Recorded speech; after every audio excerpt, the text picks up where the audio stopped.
Bismillahirrahmanirrahim. Alhamdulillahi ala ihsanihi wa syukru lahu ala taufiqihi wa amtinanihi. Wa asyhadu an la ilaha illallah wahdahu la syarika lahu ta'ziman li sya'nihi. Wa asyhadu anna Muhammadan abduhu wa rasuluhu ad-da'iya ila ridwanih. Salawatullahi wa salamuhu ala nabiyyina Muhammadin wa ala alihi wa ashabihi wa ikhwanihi amma ba'd. Ayyuhal ikhwah rahimani wa rahimakumullah. Pada kesempatan kali ini kita akan kembali melanjutkan pelajaran kita dalam fikih muamalat. Kita akan masuk ke dalam tema yang baru, yaitu al-buyu al-manhi anha. Al-buyu al-manhi anha. Kita bisa katakan ini adalah contoh-contoh jual beli yang terlarang. Jadi di sini adalah beberapa penjelasan tentang jual beli yang terlarang. Dan sudah kita sebutkan bahwasanya hukum jual beli itu hukum asalnya adalah boleh ya. Hukum asalnya boleh. Jadi jual beli yang terlarang ini adalah pengecualian. Jadi pengecualian. Yang boleh itu banyak, adapun yang kita pelajari adalah yang tidak, yang yang terlarang saja. Kenapa? Karena untuk membatasi, untuk mengenali jenis-jenis transaksi itu sangat sulit, karena jenis-jenis transaksi itu sangat banyak. Maka yang perlu kita ketahui adalah yang haram saja. Kalau sudah kita tahu yang haram, maka yang lainnya berarti boleh. Jadi selama jenis-jenis transaksi muamalah yang kita pelajari itu tidak mengandung hal-hal yang terlarang, maka dia boleh. Jadi kita belajar adalah tentang hal-hal yang terlarang. Adapun yang boleh tidak perlu kita pelajari karena sangat banyak contohnya. Tidak akan cukup waktu kita untuk membahasnya. Seperti ketika kita membahas tentang benda-benda yang halal di dunia ini, sangat banyak sekali.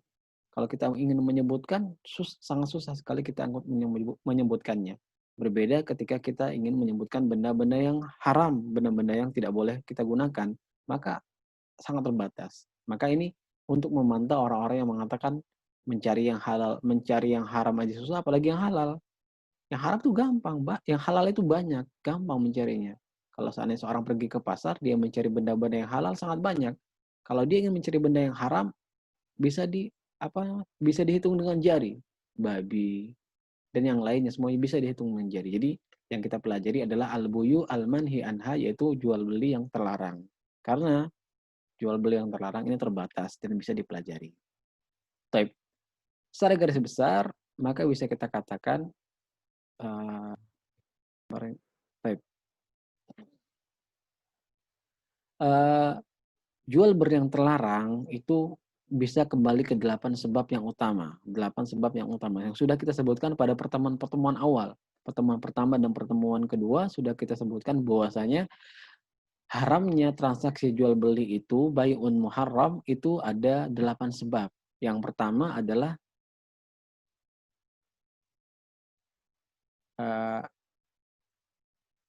tahrimul ain. Bendanya haram, bisa dengan kita sudah sebutkan contohnya adalah bendanya babi itu zatnya haram atau manfaatnya haram, seperti gitar manfaatnya haram. Kemudian riba, mengandung riba, dan nanti akan ada pembahasan tersendiri tentang riba.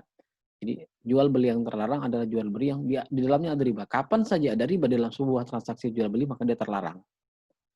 Kemudian goror, ada goror ya, sudah kita sebutkan juga goror, penjelasan hasil, dan yang terlarang adalah goror yang besar. Ini sudah kita sebutkan, nanti akan, dan ini adalah diantara sebab-sebab utama ya. 3 hal ini adalah diantara 3 sebab-sebab utama transaksi jual beli itu diharamkan. Kemudian ada asyart, jadi ada membuat syarat yang haram. Membuat syarat yang haram ini juga membuat sebuah transaksi jual beli menjadi haram. Sudah kita jelaskan pada pertemuan-pertemuan sebelumnya. Kemudian ada ad-darar, merugikan orang lain atau merugikan diri sendiri, tidak boleh. Dan ini tidak sesuai dengan visi dan misi syariat Islam. Jalbul masalih wa darul mafasid, meraih manfaat dan menghilangkan kemudaratan. Kemudian ada al-waqt, jadi jual beli di waktu yang terlarang. Ini sudah kita sebutkan. Kemudian ada jual beli di tempat yang terlarang, al-makan. Jadi semua transaksi jual beli, sebab-sebab haramnya kembali kepada 8 sebab ini. 1, 2, 3, 4, 5, 6, 7 ya. 7. 1, 2, 3, 4, 5, 6, 7. Ada 7 ternyata. Ada 7 sebab haramnya transaksi jual beli. Oh, yang terakhir ada yang ke-8. Yang terakhir ada saddu zari'ah, tindakan preventif. Tindakan preventif maksudnya adalah Islam sangat menjaga agar tidak terjadi hal-hal yang terlarang, hal-hal yang diharamkan. Maka ketika sebuah transaksi itu berpotensi menimbulkan sebuah masalah, berpotensi menimbulkan sebuah kericuhan, berpotensi menimbulkan sesuatu yang haram, maka dicegah oleh Islam. Maka ini saddu zari'ah. Tidak ada 8 ya, tetap 8. Ini sudah kita jelaskan pada pertemuan-pertemuan sebelumnya. Dan ini yang sudah kita sebutkan pada pertemuan sebelumnya, di antara contoh-contohnya bisa dimurojah kembali dan bisa dibaca kembali ya. Dan ini kita tinggalkan, tidak perlu kita bahas lagi, karena sudah kita jelaskan pada pertemuan-pertemuan sebelumnya. Dan pada pertemuan kali ini kita akan memberikan contoh kasus ya, contoh kasus dari jual beli yang terlarang. Kita sudah sebutkan kemarin secara global, ini ada beberapa contoh transaksi yang terlarang yang langsung ada nasnya, yang langsung ada dalilnya dari Al-Quran maupun dari Sunnah Nabi Sallallahu Alaihi Wasallam. Yang pertama adalah bai'ur rojuli ala bai'i akhihi. Seorang membeli atau menjual, baik di sini ya, baik kalimat baik di sini itu bisa kita gunakan untuk membeli atau menjual. Jadi baik itu maknanya bisa untuk membeli atau menjual. Jadi maksudnya di sini bai'ur rojuli ala bai'i akhihi. Seorang laki-laki membeli di atas pembelian saudaranya atau menjual di atas penjualan saudaranya. Maksudnya apa? Nanti akan kita lihat. Kita lihat dulu hadisnya. Wan Abi Hurairah radhiyallahu ta'ala anhu anna Nabiy sallallahu alaihi wasallam qala la yakhtubu ar-rajulu ala khitbati akhihi wa la yasumu ala saumihi. Jadi tidak boleh seorang laki la yakhtubu. Tidaklah seorang laki-laki yakhtubu ala khitbati di atas lamaran akhihi saudaranya. Wala yasumu ala saumihi, dan tidak boleh menawar di atas tawaran saudaranya. Ini jelas ya, hadisnya sangat jelas, dilarang melamar wanita yang sedang dilamar oleh saudara kita, dilarang menawar barangan yang sedang ditawar saudara kita, tidak boleh. Wa fil lafzin, dalam riwayat yang lain disebutkan la yabi'ur rajulu ala bai'i akhihi wa la yakhtubu ala khitbati akhihi. Tidak boleh membeli di atas tidak boleh menjual di atas lamaran di atas penjualan saudaranya. Hadisun muttafaqun alaih. Ini jadi hadisnya sangat jelas, tidak boleh mengandung di sini disebutkan tidak boleh melamar, tidak boleh menawar, tidak boleh melamar anak gadis orang yang sedang drama, orang lain, teman kita yang melamar seorang wanita, maka tidak boleh kita lamar. Kemudian barang yang sedang dibeli saudara kita, sedang dibeli atau sedang dijual atau sedang ditawar, maka tidak boleh. Kenapa dilarang? Karena hal ini merugikan orang lain. Karena misalnya bayangkan saja, misalnya seorang laki-laki dia sedang membeli barang, dia beli barang A, handphonenya mungkin karena lagi banting harga, iPhone dijual 2 juta. iPhone terbaru dijual 2 juta. Kemudian karena timbul rasa iri, kita lihat loh, dijual murah banget ya. Jadi langsung kita mengatakan kepada penjual iPhone tersebut, kita mengatakan langsung di hadapan mereka, ketika sedang terjadi transaksi jual beli, jual ke saya aja, saya sanggup beli 5 juta. Atau saya sanggup beli 3 juta. Atau saya sanggup beli 4 juta. Ini nggak boleh. Sedang terjadi transaksi di antara A dan B, maka kita tidak boleh masuk, ikut nimbrung di situ. Oh, jual ke saya aja deh. Atau, beli ke saya aja deh. Atau, kalau saya beli 5 juta bisa nggak? Nah, ini tidak boleh kita ikut campur dalam transaksi orang lain. Kenapa? Karena merugikan orang lain. Jadi ada doror sebabnya tadi ya. Sebabnya adalah doror. Kemudian Islam datang untuk menganjurkan persatuan dan menjauhi perpecahan dan persatuan. Wa'tasimu bihablillahi wala tafarraqu. Islam menganjurkan umatnya untuk bersatu, tidak boleh hal-hal yang berpotensi menimbulkan perpecahan, permusuhan itu sangat dicegah dalam Islam. Hal tersebut menawar di atas tawaran orang lain itu bisa menyebabkan permusuhan, merugikan orang lain. Contoh kasus ya, ini contoh kasus kita sebutkan di sini, misalnya Ahmad akan menjual Umar dan Zaid ini, misalnya Umar ini dia ingin menjual barang, Umar ingin membeli barang dari Zaid misalnya. Lalu tiba-tiba misalnya Umar ingin membeli motor dari Zaid dengan harga 5 juta misalnya. Motor bekas ingin dibeli 5 juta. Lalu karena Ahmad merasa motor ini bagus dan cocok buat saya nih harganya. Karena dia tidak ingin kalah atau tidak ingin ini sayang ini harus saya dapat. Walaupun sudah sudah dibeli oleh Zaid, saya akan mengatakan kepada Umar, "Umar, apa namanya, saya aja deh yang beli motornya, saya beli deh, kamu jual berapa sama Zaid? Jualnya 5 juta, saya beli 6 juta, nggak apa-apa lah." Nah ini nggak boleh, tidak boleh. Contoh kasus seperti ini.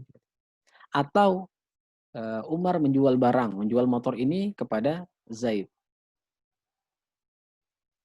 Jual barang ya, jual barang. Jadi misalnya Zaid ingin menjual motor ini kepada Umar dengan harga Zaid ingin menjual motor ini kepada Umar dengan harga 5 juta. Lalu 5 juta dengan motornya motor tahun 2010 ya, dijual harga 5 juta. Lalu Ahmad dia punya motor juga ini, motor juga tahun 2010. Karena melihat Zaid ini jualnya 5 juta, dia langsung mengatakan kepada Umar, "Umar, beli motor saya aja deh, motor saya murah 4 juta." Beli motor Zaid, sama-sama tahun 2010 kok mereknya sama, mereknya apa, yang murah gitu ya, mereknya sama-sama yang murah, jadi beli sama saja 4,5 juta, ini juga tidak boleh. Langsung ikut nimbrung di transaksi orang lain.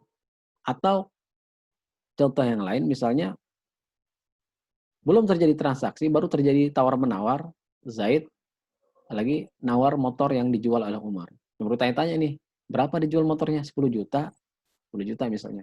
Motor baru tahun 2019. Saya bilang motor Scoopy tahun 2019 dibeli 10 juta. Karena saya kan ya dibeli 10 juta. Baru sedang terjadi tawar-menawar, belum terjadi akad jual beli, baru tawar-menawar, baru tanya-tanya harga, kira-kira berapa nih 10 juta. Tiba-tiba nimbrung Ahmad, berapa juga tuh motornya bagus ya? Kayaknya dijual berapa nih? Nanya ke Zaid. Nggak boleh juga. Tidak boleh juga seperti itu. Jadi beli barang, jual barang, nawar barang ketika sedang terjadi transaksi di antara dua orang, itu tidak boleh kita nimbrung.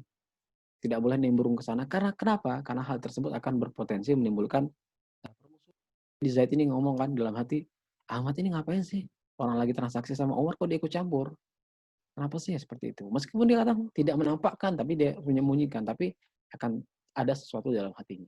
Apalagi dalam masalah lamaran, misalnya. Dalam masalah lamarannya ini sering terjadi bagaimana seorang, misalnya Umar melamar adik perempuannya Zaid. Kebetulan karena teman dekat, akhirnya dilamar. Ahmad karena nggak terima, wah kok saya kok saya didahului sama Zaid ini, sama Umar nih. Duluan lah saya ngomong sama Zaid, Zaid, saya juga mau melamar adik kamu lah. Kenapa kamu terima si Umar? Janganlah. Atau tidak mengatakan demikian.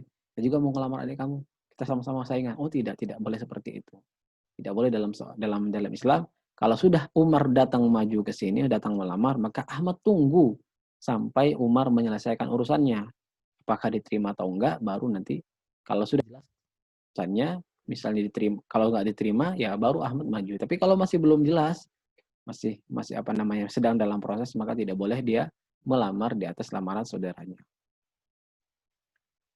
Di sini ada 4 kondisi ya, ada 4 kondisi ketika seseorang membeli barang di atas pembelian orang lain, atau ketika menjual, atau ketika menawar.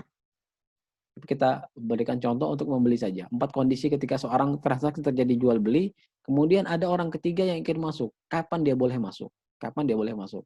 Atau ketika dua orang, seorang laki-laki sedang melamar perempuan, kapan orang ketiga ini boleh masuk untuk melamar? Kapan? Sekarang tapi pembahasan adalah pembahasan tentang jual beli. Jadi ketika seorang membeli barang, terjadi transaksi di antara dua orang, kapan orang ketiga boleh masuk? Yang pertama di sini, kalau penjual secara jelas sudah setuju menjual barang kepada pembeli, maka orang ketiga tidak boleh masuk. Misalnya si Umar sama Zaid sudah mengatakan, "Ini saya jual nih motor saya 5 juta." Oke, selesai. Nah, ketika sudah terjadi persetujuan seperti itu, maka tidak boleh ada orang ketiga datang, kamu jual ya? Coba jual sama saya aja deh. Motornya saya beli 6 juta." Ini nggak boleh.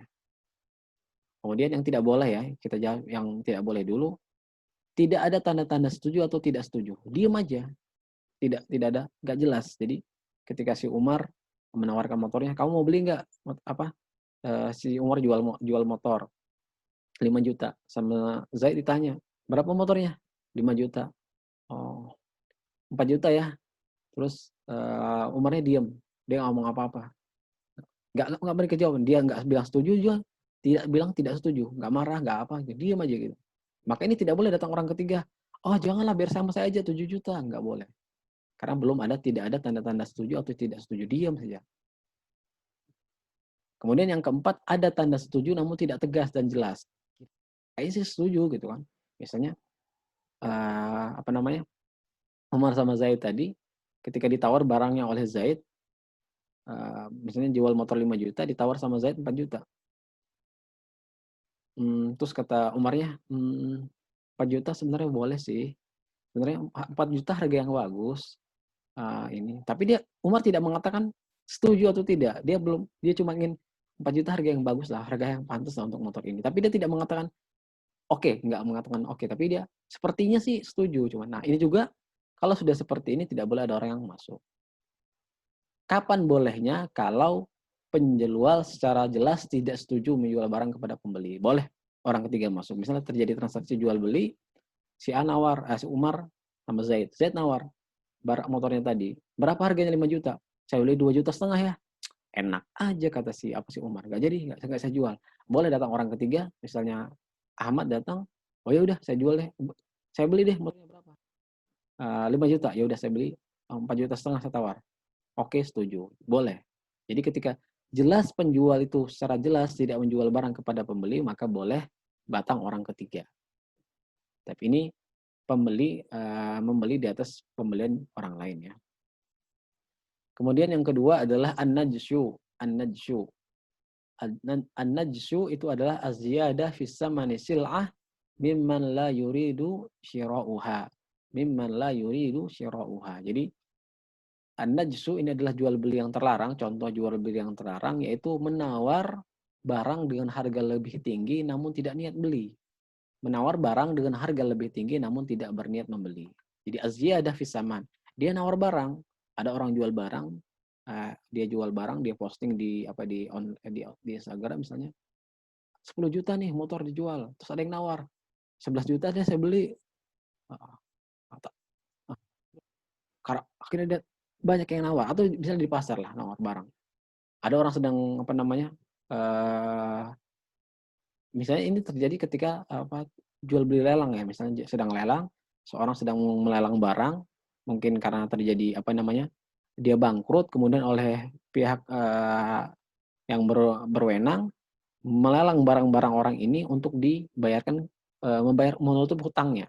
Maka ketika dilelang, misalnya mobilnya dilelang, kita cari pelelang dengan harga tertinggi. Lalu kemudian ada seorang menawar apa namanya? Menawar barang tersebut padahal dia nggak niat beli. Dia cuma ingin menaikkan harga saja. Jadi misalnya ada orang melelang barang, ternyata di situ ada orang-orang yang dia berniat hanya untuk membuat harga itu naik, tapi tidak niat beli. Berbeda kalau orang datang di pelelangan, dia memang berniat membeli. Dia berniat membeli, cuman dia mencari harga yang cocok. Ini boleh. Kalau dia datang ke pelelangan, namun tidak berniat membeli, hanya ingin nawar saja, ingin membuat harga itu semakin naik, maka itu tidak boleh. Termasuk juga menawar barang dengan harga lebih murah, namun tidak berniat membeli. Ini juga tidak boleh. Misalnya ada orang lagi nawar barang, kita bilang, berapa? 5.000. Di sana 4.000. Padahal dia nggak beli. Di sana 4.000 dapat kok. Saya gini, seperti ini. Menawar barang dengan harga lebih murah. Cuma ingin menjatuhkan harga yang dijual oleh pembeli. Maka ini juga tidak boleh. Jadi, az-ziyadah fi samani sil'ah mimman la yuridu syira'aha. Jadi menawar barang, nggak niat beli. Cuma ngetes aja gitu. Cuma ngetes harga. Nah, ini nggak boleh. Nggak boleh. Dan Nabi SAW melarang jual beli an-najsyu. An Abdullah bin Umar radhiyallahu anhu maqala anna Nabi SAW naha anin najsyi. Hadis riwayat Imam Bukhari dan dari Abi Hurairah radhiyallahu anhu anna Nabi SAW qala wala tanajashu. Rawahul Bukhari. Dalil-dalil yang menjelaskan tentang keharaman jual beli an-najsyu. An-najsyu itu haram, ada kesepakatan dengan penjual barang. Misalnya penjual barang, dia cari orang-orang nih supaya harga ketika dia ingin melelang barang, dia ingin lelang barang nih. Ingin barang misalnya laptop, ingin dilelang, dijual lelang, dia mulai dengan harga misalnya 2 juta. Lalu dia bayar orang-orang, kamu pura-pura beli ya, kamu nawar harga nih, pokoknya up terus gitu. Jadi harga diangkat-angkat terus sampai nanti dapat harga tertinggi. Lalu ada seorang pembeli yang dia nggak tahu apa-apa. Ternyata ketika dia menawar barang, dia menyangka yang di sekeliling di pelelangan tersebut adalah orang-orang yang berniat membeli, padahal mereka adalah anak buah dari penjual tersebut atau terjadi kesepakatan di antara mereka. Mereka setelah selesai nanti akan dapat fee, dapat bagian, dapat dapat komisi. Ternyata barang yang harganya mungkin 2 juta, dapat 3 juta, ternyata dia harus beli dengan harga 7 juta. Harga 7 juta. Jadi terjadi kerugian, makin dolor. Atau tidak ada kesepakatan sama sekali. Ada kesepakatan haram, tidak ada kesepakatan juga tidak boleh. Tidak ada kesepakatan, ada orang dia cuma ingin nawar aja, nggak ingin beli dia. Cuma nawar-nawar aja. Ketika ditanya, berapa harganya? 5 juta, kita mulai lelang 5 juta, 6 juta. Lalu untuk kamu, wah saya nggak niat beli, cuma pengen ini aja, cuma supaya harganya naik. Ini tidak boleh. Jadi ada kesepakatan tidak boleh, tidak ada kesepakatan juga lebih utama lagi tidak boleh ya. Ada kesepakatan lebih utama tidak boleh, tidak ada kesepakatan itu tidak boleh. Jadi an-najsyu haram. Dan kenapa dilarang? Ada goror ya, di situ ada ketidakjelasan, ada penipuan, merugikan orang lain. Ini sebab-sebabnya jelas. Kemudian yang ketiga adalah jual beli bai'ul mubah iza ulima annal mushtari yasta'inu bihi al haram. Barang yang mubah iza ulima jika diketahui annal mushtari pembelinya yasta'inu bihi menggunakannya alal haram untuk hal yang haram. Tidak boleh ya. Penjualan barang kepada seorang yang diketahui akan menggunakannya untuk hal yang haram. Contoh, menjual anggur ke perusahaan wine, perusahaan minuman keras ya. Jelas-jelas kalau dijual anggur kepada di pasar itu buat dimakan, seperti itu nggak apa-apa. Tapi menjual anggur khusus ke perusahaan minuman keras, bikin wine, bikin khamar, ini nggak boleh. Jual belinya tidak boleh, terlarang. Atau menjual tembakau ke perusahaan rokok. Misal tembakau dipakai untuk jamu atau obat mungkin nggak apa-apa. Tapi ketika dijual untuk dijadikan rokok maka tidak boleh. Atau menjual senjata kepada seseorang yang akan membunuh. Ini nggak boleh juga. Datang seseorang misalnya lagi marah, rambutnya berdiri, mukanya merah, emosi, datang kepada kita jualan pisau, dia datang, saya ingin beli pisau yang paling tajam, kuat. Ya seperti itu. Kita lihat, ini kayaknya nih orang lagi emosi nih. Kita tidak boleh menjual. Tidak boleh menjual. Tidak boleh menjual kepada orang tersebut ketika kita tahu dia berniat membunuh. Misalnya, saya akan beli pisau untuk membunuh si fulan. Tidak boleh kita jual. Dan bisa menjual barang-barang yang lain yang digunakan untuk yang haram. Jadi menjualnya. Barang yang dibelinya boleh, jual pisau boleh, pisau, palu, gergaji boleh. Tapi ketika digunakan jelas diketahui ada indikasi bahwasanya digunakan untuk berbuat kejahatan, maka juga ini haram hukumnya. Atau misalnya nyewa sepeda atau menjual sepeda untuk untuk melakukan kegiatan kegiatan-kegiatan yang haram. Jadi semua hal-hal yang mubah ini ketika terjadi menjual sesuatu yang mubah untuk haram maka menjadi haram. Kenapa dilarang? Karena Allah Subhanahu wa taala berfirman wala ta'awanu 'alal ismi wal udwan. Tidak boleh tolong-menolong di dalam dosa dan permusuhan. Kemudian hal ini juga merugikan orang lain ya. Kemudian yang keempat, di antara contoh jual beli yang terlarang adalah bai'un fil masjid. An Ibnu Umar radhiyallahu anhu anna Rasulullah naha anisyra wal bai' fil masjid. Nabi sallallahu alaihi wasallam melarang syira wal bai' jual beli di dalam masjid. Ini sudah kita sebutkan ya. Dan masjid adalah sebuah tempat yang diwakafkan ya, ingat. Yang diwakafkan untuk sholat berjamaah secara rutin. Jadi masjid itu tempat yang diwakafkan untuk sholat berjamaah secara rutin. Jadi masjidnya wakaf gitu, bukan milik pribadi. Kalau masih milik pribadi maka tidak bisa dikatakan masjid. Misalnya ada pertanyaan kemarin, bagaimana dengan kelas yang dipakai untuk sholat? Maka itu tidak dikatakan masjid karena kelasnya bukan wakaf dan tidak digunakan untuk sholat berjamaah secara rutin ya. Walaupun dipakai untuk sholat, tidak dikatakan itu masjid. Dan teras dan pekarangan masjid termasuk bagian dari masjid. Teras masjid ya, teras masjid yang mungkin ada yang agak satu sejajar tingginya atau yang mungkin yang berundak-undak seperti tangga, itu juga termasuk masjid. Karena terkadang orang bisa sholat di situ, masih masuk bagian dalam masjid. Ini juga tidak boleh melakukan transaksi jual beli di situ. Kecuali dan begitu juga dengan pekarangan, karena ketika jamaah menubar bisa jadi orang sholat di pekarangan, karena masih masih bagian dari masjid. Kecuali jika pekarangan tersebut dipisahkan jalan yang biasa dipakai lalu lalang. Jadi, pekarangan tersebut memang sudah tempat orang lewat gitu, tempat motor lewat, tempat orang lewat, itu nggak mungkin dipakai untuk masjid. Jadi pekarangan masjid. Jadi pekarangan kalau dia apa namanya, biasa gitu ya, pekarangan tidak tidak banyak orang lewat di situ, maka itu dinamakan dengan masjid. Beda yang ada pagarnya, berarti semua kalau masjid ada pagarnya, berarti semua yang di dalam pagar adalah masjid, yang di luarnya berarti adalah bukan masjid. Itu seperti itu. Yang berhati-hati dari melaksanakan transaksi jual beli di masjid. Termasuk juga misalnya bawa handphone ke masjid, belanja online, beli pulsa misalnya. Nah, ini juga termasuk. Jadi jangan disangka ketika kita di dalam masjid lagi habis apa? Habis murojaah ternyata pulsanya habis, lalu telepon teman, beli pulsa dong, nanti bayarnya. Itu sudah terjadi transaksi. Atau kita sendiri langsung bayar, transfer, kita bayar, beli barang di Shopee atau di mana lewat internet di masjid. Ini juga termasuk tidak boleh, termasuk jual beli dalam masjid. Kemudian yang terakhir adalah al-bai' ba'da nida'il jum'ah as-sani. Jual beli setelah azan yang kedua pada hari Jumat. Jadi ini sudah kita sebutkan pada pertemuan sebelumnya, ya ayyuhallazina amanu idza nudiya lis-salati min yaumil jumu'ati fas'au ila dzikrillah wa zarul. Ya, maka penuhilah panggilan Allah, maka bersegeralah mengingat Allah ila zikrillah wa zarul bai' dan tinggalkanlah jual beli. Dan zarul ini adalah kalimat perintah dan perintah yak tadi al-wajib, yak tadi al-wujub. Jadi perintah itu hukum asalnya adalah untuk sebuah hal yang wajib.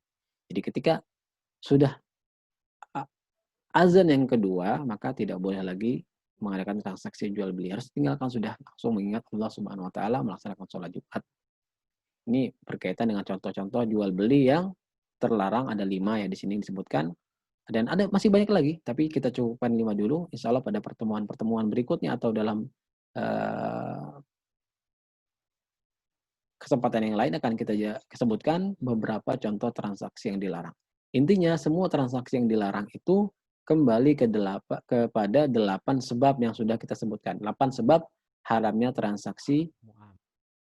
Kembalikan kepada ini semua. Apakah ada salah satu di antara 8 ini? Kalau ada satu di antara transaksi jual beli mengandung satu dari 8 sebab ini, maka dia bisa jadi adalah transaksi yang haram. Al-bai', al-buyu, al-manhi, anha. Kita cukupkan dulu pertemuan kita pada kali ini. Insya Allah akan kita lanjutkan pada pertemuan yang akan datang. Nalaqakum alal khair. Subhanakallahumma rabbana wa bihamdika asyhadu an la ilaha illa anta astaghfiruka wa atubu ilaik. Wassalamualaikum warahmatullahi wabarakatuh.